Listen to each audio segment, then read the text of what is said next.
Sai Ram. My humble pranams at the lotus feet of Bhagavan Baba, dear brothers and sisters. We have been learning together.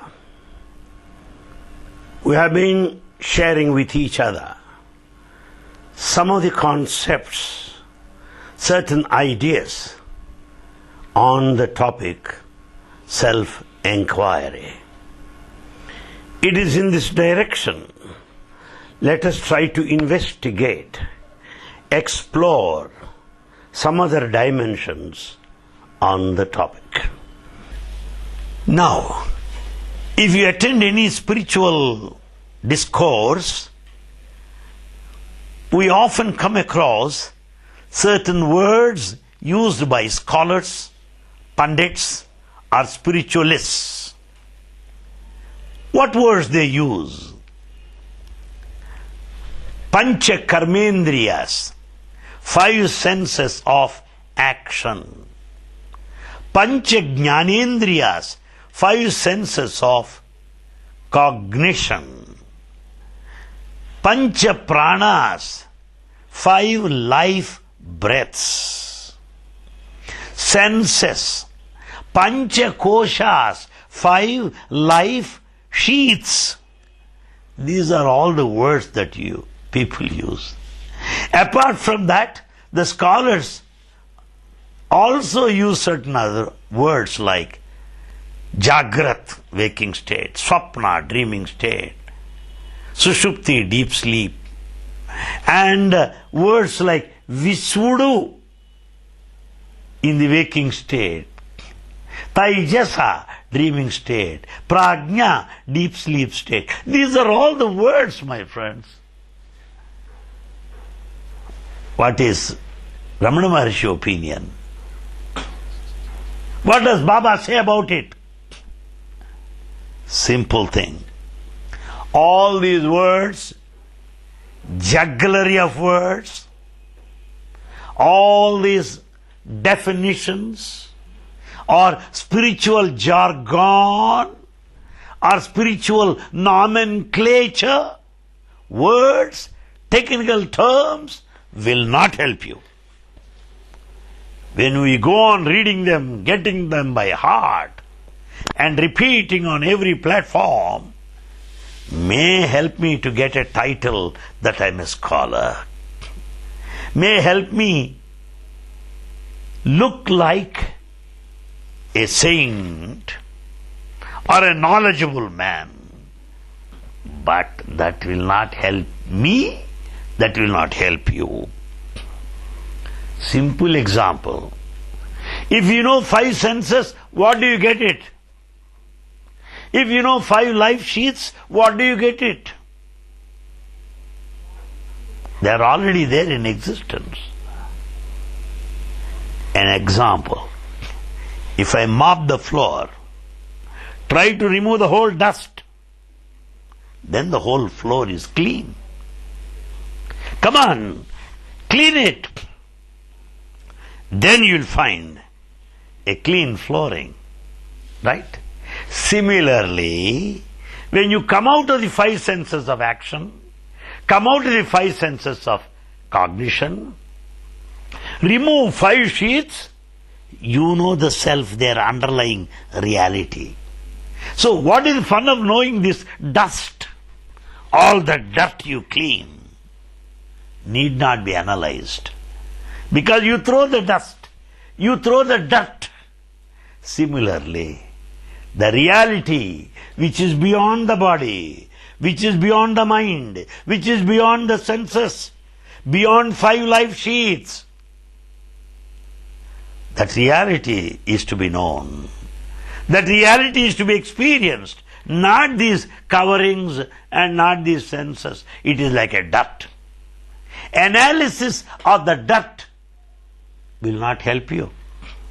Similarly, analysis of these words, thorough understanding of these Sanskrit jargon, the mantras and all that, will make you a scholar, will make you a respectable man, a knowledgeable man, but not a realized man, but not an enlightened man.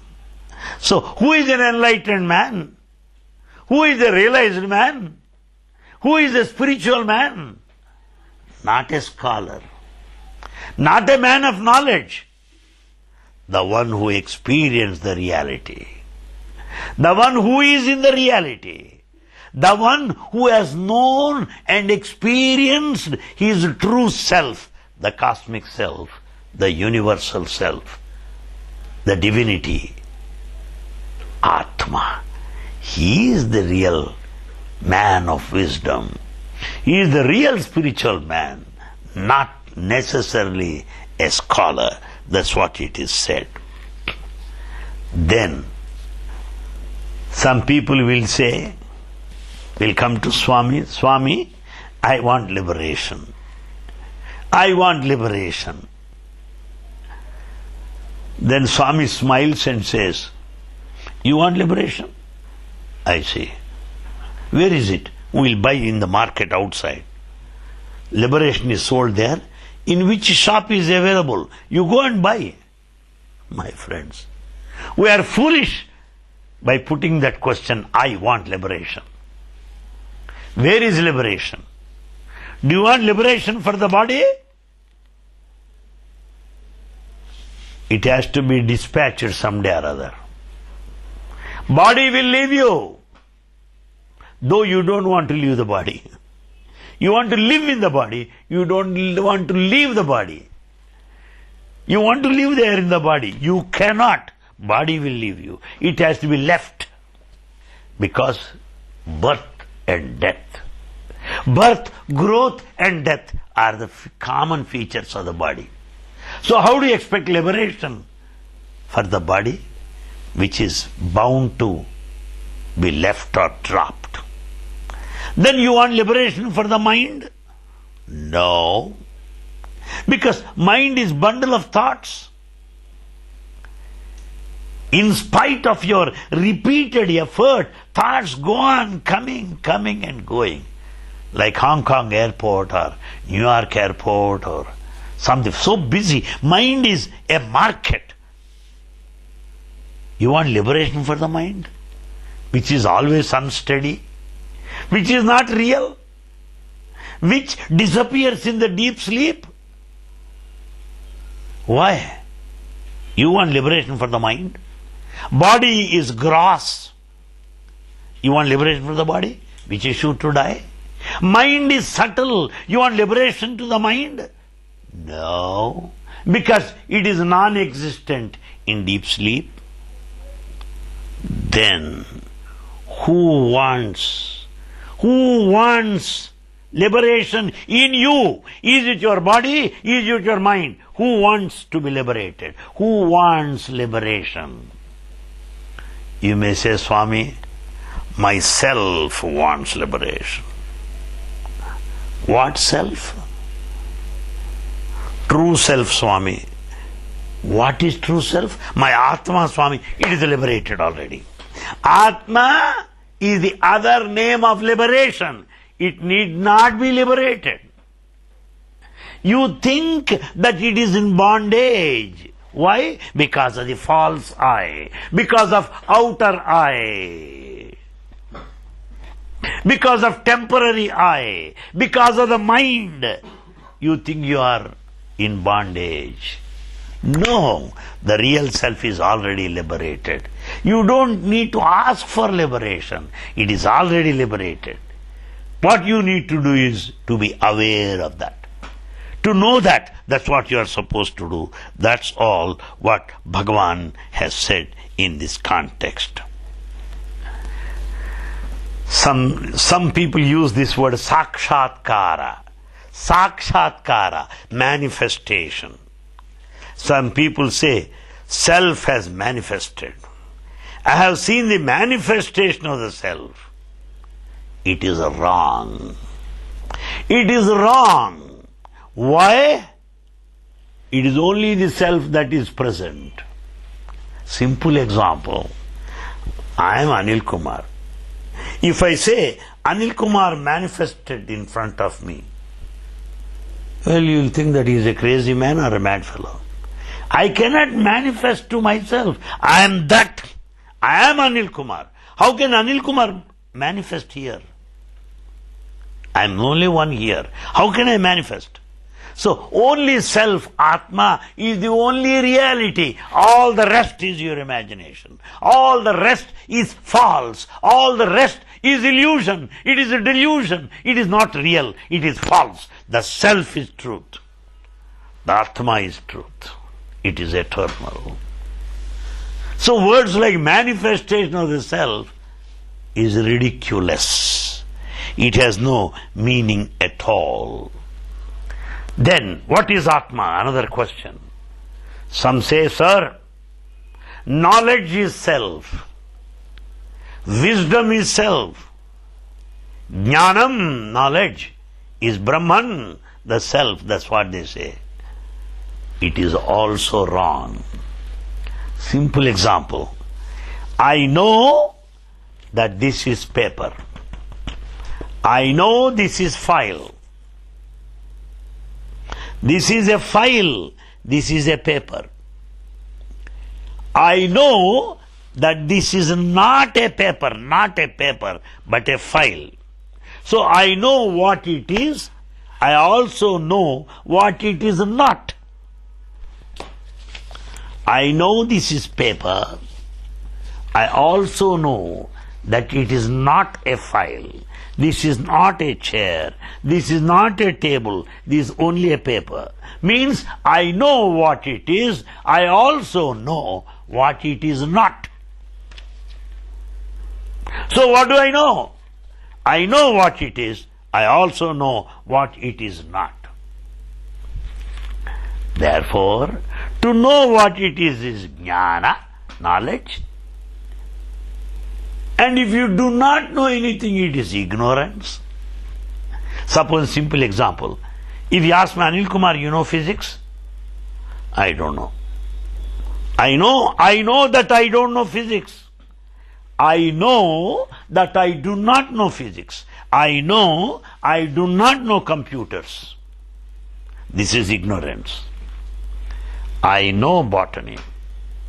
I am a botanist. I am a professor in botany. So I know that I know botany. This is knowledge. So what am I now? I am a combination of both. I am a combination of knowledge. I am also a combination of ignorance. I know that I don't know all that is ignorance. I know that I know these things, that is knowledge. Who am I now? Combination of knowledge and ignorance. That is the self. So the self is beyond knowledge and ignorance. Because it knows what it is, it also knows what it is not. That is awareness. Transcendental. That's what the supreme self or Atma is. Then, some people say this. Many people ask me, how shall I meditate? Some people ask me, how should I do? Take a talisman, japamala. How should I rotate the beads there? Upward or downward? How many times should write Sai Ram like that? My friends, when you put this question, how shall I meditate?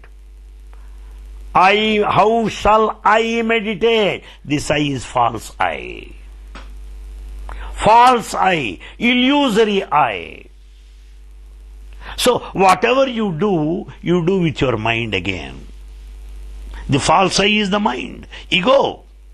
Some people say, how should I do japamala, upward or downward? I, false I, mind. With mind only you do that. How shall I worship? With jasmine flowers or rose flowers? Whatever. So this again false I, mind. Therefore, my friends, all that we want to do, all rituals, in the name of religion, they are all done with our mind in the background. Meaning, it is a false I that does. It is not at all a spiritual practice in the correct sense. In the correct sense, they are religious but not spiritual. What is real spiritual practice? Self-enquiry. Enquiry of the self is the true spiritual practice. All the rest are religious rituals. That's what I want to inform you here. Actually speaking, what is it that sees? What is it that listens to? What is it that feels the sense of touch? In other words, how do you receive impulses? How do you receive stimuli, external stimuli, like sound, smell, touch, vision? How do you know that? Well, we say that we draw them through our senses. No, certainly not. It is the mind that sees through the eye. It is the mind that listens through the ear. It is the mind that feels the sense of touch through the skin. It is the mind that smells through nostrils. So all these senses are effective.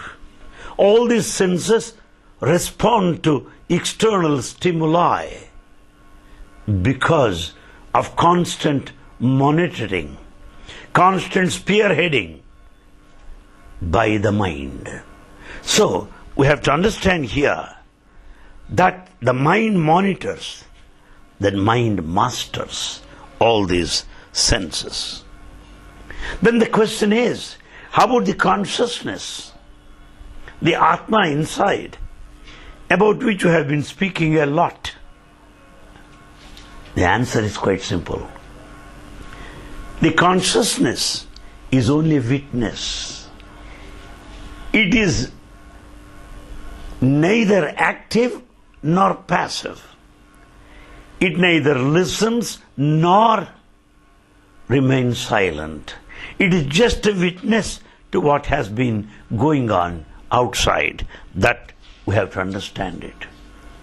Therefore, my friends, all this activity is just the outcome of the mind and its potential.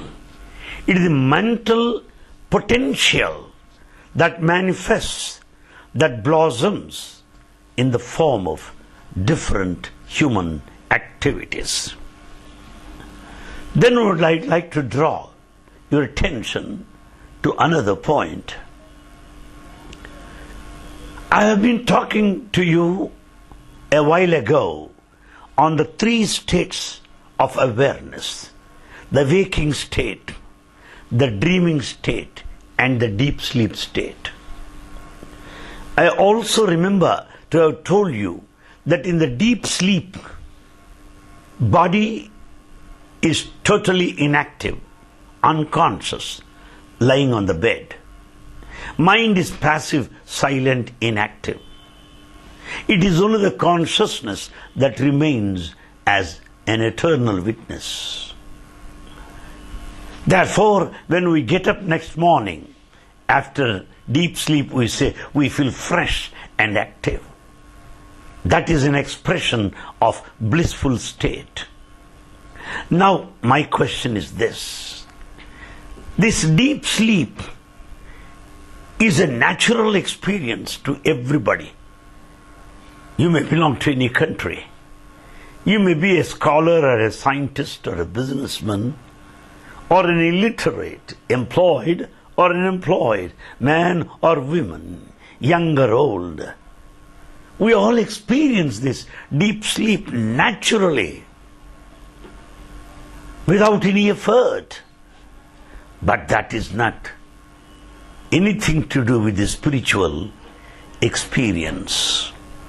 You are tired because of long day work, physical exertion, mental strain will naturally take you to bed, and you get into that deep sleep state. Natural process, natural sequence of events. It is not any attainment, is not anything spiritual, much less realization. So what I want to appeal to you is, if that deep sleep experience is obtained here now in the waking state, in other words, if that blissful state is experienced now while you are awake, that is what is called samadhi, or oneness with the divine. That is realization. That's what we call turiya.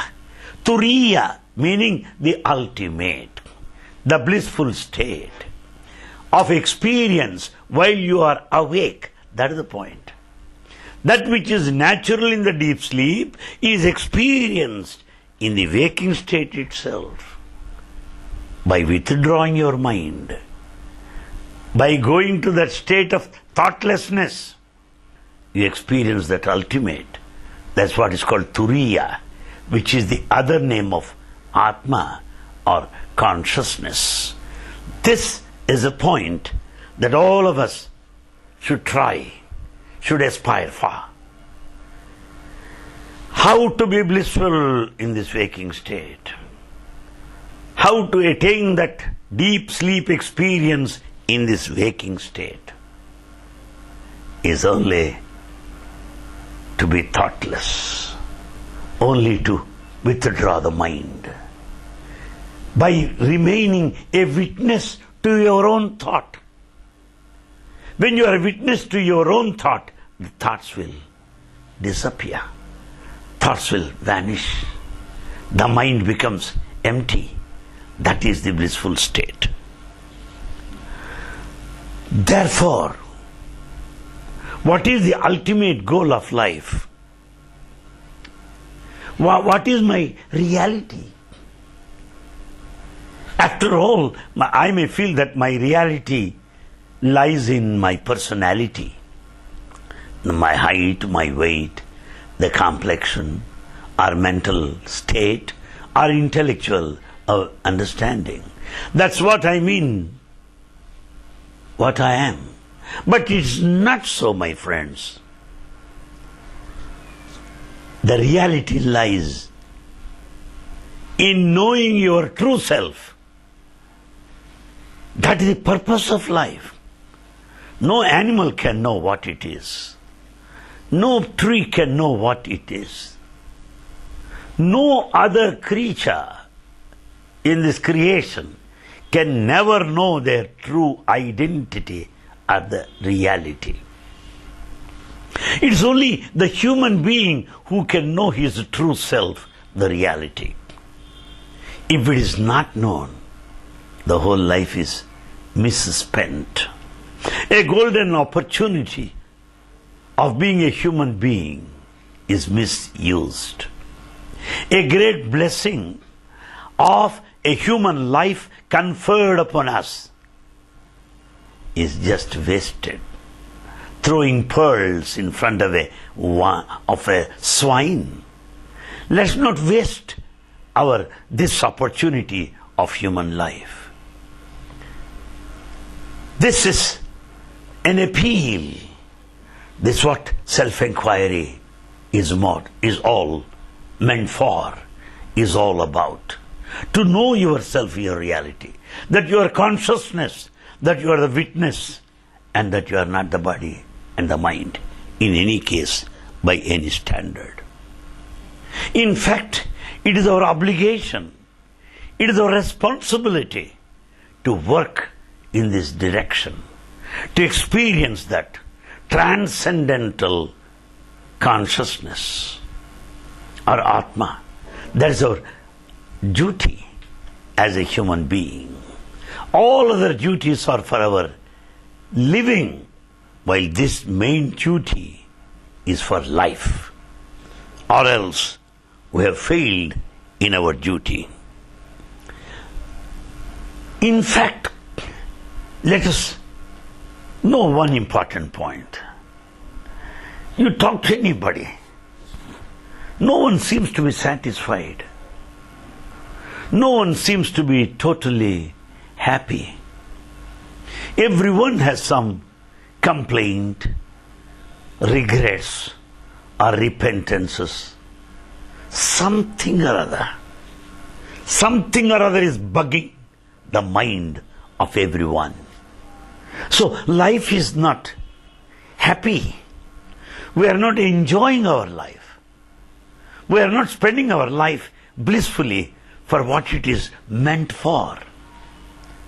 Life is meant to laugh and not to cry. Life is given to dance, to celebrate, and life is not to be in a state of sadness or misery. So let us go into the root. Why misery at all? Why sadness? Why people are worried? Why too much of anxiety? Why there's so much of stress and strain? Why? If we go and examine, you will certainly understand. Unawareness. Unawareness. I am not aware what I am. I do not know who I am. Therefore my ignorance or maya or illusion or false identification or unawareness is the cause for my sadness or misery in life. If I am aware of my reality, that I am the consciousness, the eternal witness which is immortal, blemishless, unpolluted, without a beginning and an end, I can't but be blissful. I can't but be happy. No scope for sadness. No chance for any misery at all. Then we should also know the secret of bliss. As I said, unawareness is the cause for unhappiness. Then what is the way to happiness? Awareness. So awareness takes you to happiness. Unawareness puts you down to misery. Awareness or unawareness of what? Of your reality, of your true self, of your consciousness. That's what it is meant. Then, in fact, with all my achievements, with all my belongings, paraphernalia, extravaganza, all my relationships, all my contacts, yet something wrong there. Something is happening. And when we say, why are you like this? There are some people that say, it is my fate. It is my destiny.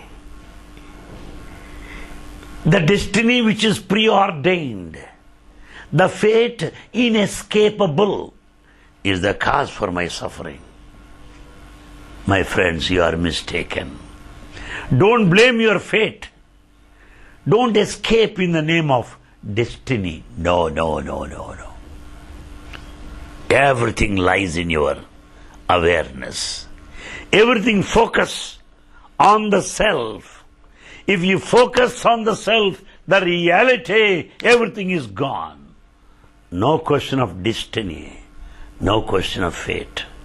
Because destiny and fate are related to the mind. But the reality is beyond the mind. So, self-inquiry is a must for everybody.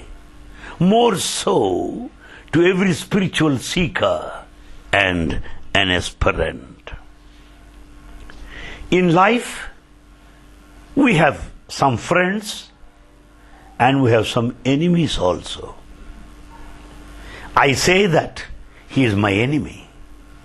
I say so-and-so is my friend. So, you are accepted by few, rejected by many. You like few, dislike many. This disparity, this differentiation, this distinction, this demarcation is a cause for mental unrest. When I meet my friend, I am joyful. When I meet a person whom I do not like, an enemy, I am very unhappy. I am disturbed. What is the cause for friendship? What is the cause for enmity? Have you analyzed? I think the cause for my friendship is similar ideas, similar notions, same age group, same profession. Nonsense. Do you mean say people of your age group, all of them are your friends? No. All people of your profession, all of them are your friends? No. So the so-called friend you say is a friend not because of the same age group, not because of same profession, not because of like-mindedness. No, something else. You say so-and-so is enemy. Why? Our ideas are not compatible. We are of different generations. We are of different nations. We are of different ideologies. No, it is equally wrong. So, a friend or an enemy is because of your body identification. You identify with your body. When you think that you are the body, you will certainly have likes and dislikes, friendships and also animosities. A friend, an enemy, you naturally have.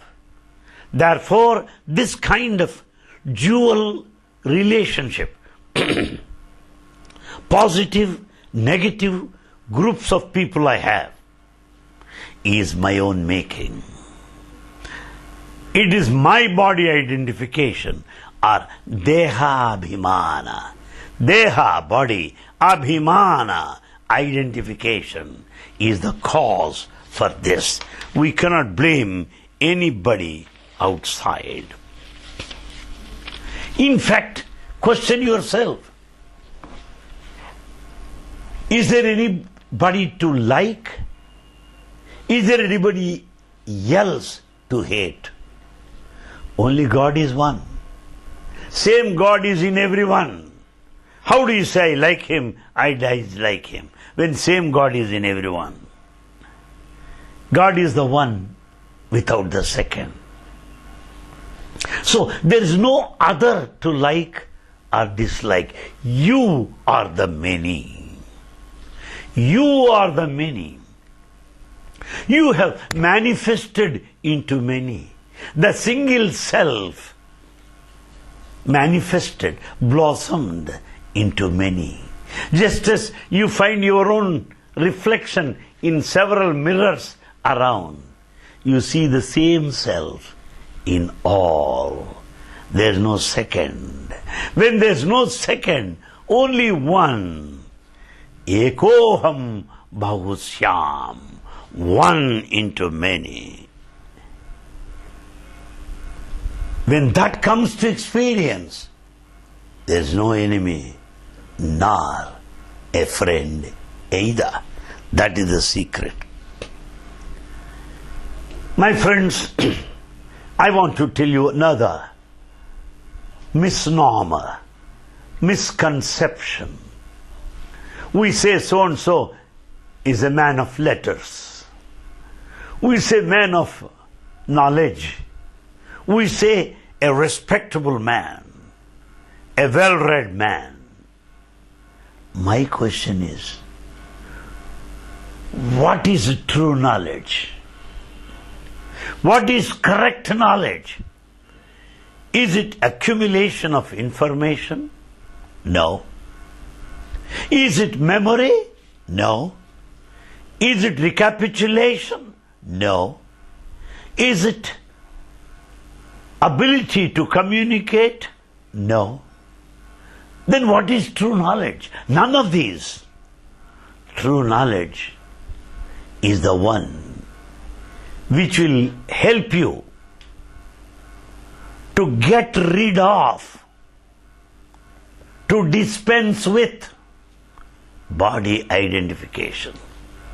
If your knowledge helps you to come out of this body identification, you can say it is true knowledge. Otherwise, bookish knowledge, secular knowledge, accumulated knowledge, information technology, it is not anything to do with the spiritual knowledge. Second, the first purpose of knowledge is to give up the body identification. The second purpose of true knowledge is to know the reality, is to know the true self, consciousness. That is the second objective of true knowledge. And third, when you know that you are the true self, your relationship with the whole world, your interrelationship with the whole world should be from that angle, from that spectacle, from that standpoint of the Supreme Self. When you know that you are the Self, in everyone you see the same Self and nothing other than that. The knowledge should help us towards this experience, or else it's only collection of books or reading for vanity, for boosting, for self-esteem, but not towards spiritual experience. Then the question arises, now I have come to know what the true self is. I have understood that is my duty. I have understood that is the sole purpose of human life. And I also have understood that it is true spiritual practice or sadhana to know and experience the self. Now my question is, how long should I continue my sadhana? How long should I do my spiritual practice? How long? How long? Can anybody say so long? Can anybody say this far? Can anybody say so far? How far is that? How long should I continue my sadhana? First point. You should continue your sadhana or spiritual practice until such time you begin to know, until you are aware that you are different from your body. That your body is different from you. You are the owner of the body and not the body. You are owner of your car. You are owner of your home. You are owner of your farm. Like that, you are the owner of the body and you are not the body. That is the first step towards realization. Second point, an awareness that I would continue to exist even after my death. I may leave the body, but I exist. I exist as consciousness. It is my body that drops. Until this is dinned into our minds, until we are established in that fact, we should continue our sadhana. Third point, it is not enough that I know I am different from my body. It is more important to leave that identification or attachment. Because there are some people who are so much worried about their body. If they have slight blood pressure, they make it an international issue. If there is little rise in sugar, it is a global issue. What is all this? After all, BP may be high or low. Sugar may be low or high. You take appropriate steps to bring it down to normal rate. You don't need to get agitated, make a big fuss about it. Make a kind of melancholic, tragic scene in the vicinity. No! Body is healthy, same body will be unhealthy. Same body is active, later it will be inactive. So accept it. Don't make an issue about it. Be prepared to accept it. And act to be normal. Act to be healthy. That's all. But don't get attached to the body if you want to progress spiritually. You also watch out, another point. How long should I continue my sadhana? Is your question.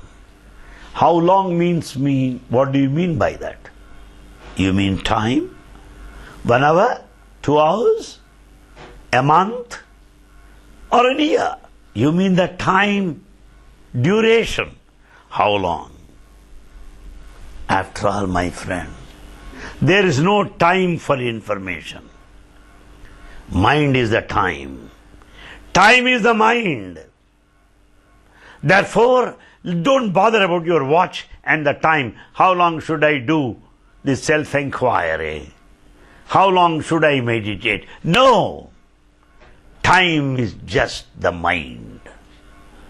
When you are beyond the mind, you have stepped into that dimension of timelessness. God is timeless. You have gone into that arena. You have gone into that sphere of divinity which is beyond time and space. That we have got to understand. I think I also said that some condemn themselves. I am a sinner. Well, am I eligible for liberation? Am I competent to acquire awareness? No, my friend. There is no sinner here. There is no merited man. Merit or sin, both are equal. Because a merit at one time is a sin later. A sin at one time is a merit later. So, what is a merit? What is a sin? So, merit and sin are reflections of the mind. The reality is beyond the mind. So, why do you think that I am a sinner, I am unfit? No. Self-condemnation is bad as self-praise. Self-praise is as bad as self-condemnation. No. You don't have to deny yourself. You don't have to judge yourself. Don't feel you are a sinner. No. This is only because of dualism. This is because of the thought of a dual mind that makes you feel self-condemned. Come on, get up. Be non-dual. Then the other point is this. If you go to any spiritual master, he will say there are three. What are they? One, Jiva, the individual. Two, Jagat, the universe. Three, Jagadishvara, God, the Almighty. Jiva, Jagat, Jagadishvara. Individual, the world, and God are the three that people talk about and get very much worried. There may be three, but on inquiry you understand, all the three are based on one. Jagat, Jiva, or Prapancha. Jagat or Prapancha. Jiva, the individual. Jagadishvara, God. All the three are one. It is only your mind that differences. It is only your mind that brings about differences. Creator is God. Creation is the world. Creator is God, Jagadishvara. Creation is Jagat. So, Jagadishvara's reflection is Jagat. Reflection of God is nature. Then who are you? You are the witness. Therefore, when aham or the mind comes, three exist. Jagat, Jiva and Jagadishvara. But when mind disappears, when you are thoughtless, all the three are one. This is an important point in self-enquiry. Three are there when the mind is active, dominant. When the mind is recessive, when the mind is inactive, there are no three, only one. That is the thing I can tell you. In fact, when God is within you, why do you go out in search of Him? Is it not foolishness? Let us ask that question. Therefore, Holy Bible clearly said, I am that I am. I am that I am. Meaning, I am the consciousness. That's one point. Therefore, my friends, what is true eligibility? Who is eligible to have this awareness? Who is the right? Some people say, I have not reached that stage. What is reaching? What is that stage? No, my friend. Self-enquiry. Come on, enquire yourself. Know yourself. Question yourself. Slowly and slowly, you will know that you are not the body, that you are not the mind, that you are consciousness. Slowly and slowly. Therefore, the eligibility is not age nor qualification, family background, no. The eligibility is the spirit of inquiry. How keen you are to know your own reliability, your own reality. How keen you are, that is important, nothing else. Then, who is a learned man? Who is a man of wisdom? The answer is, as Baba said, you begin to know who is who. You will know who is he, who is she, but who are you? You do not know. See that? You know everybody, but you don't know yourself. Therefore, Jnani and man of wisdom is the one who knows his true self. Thus we conclude this part of self-enquiry and meet next time. Kindly stay with us. Sai Ram. Om. Om. Shanti, Shanti, Shanti.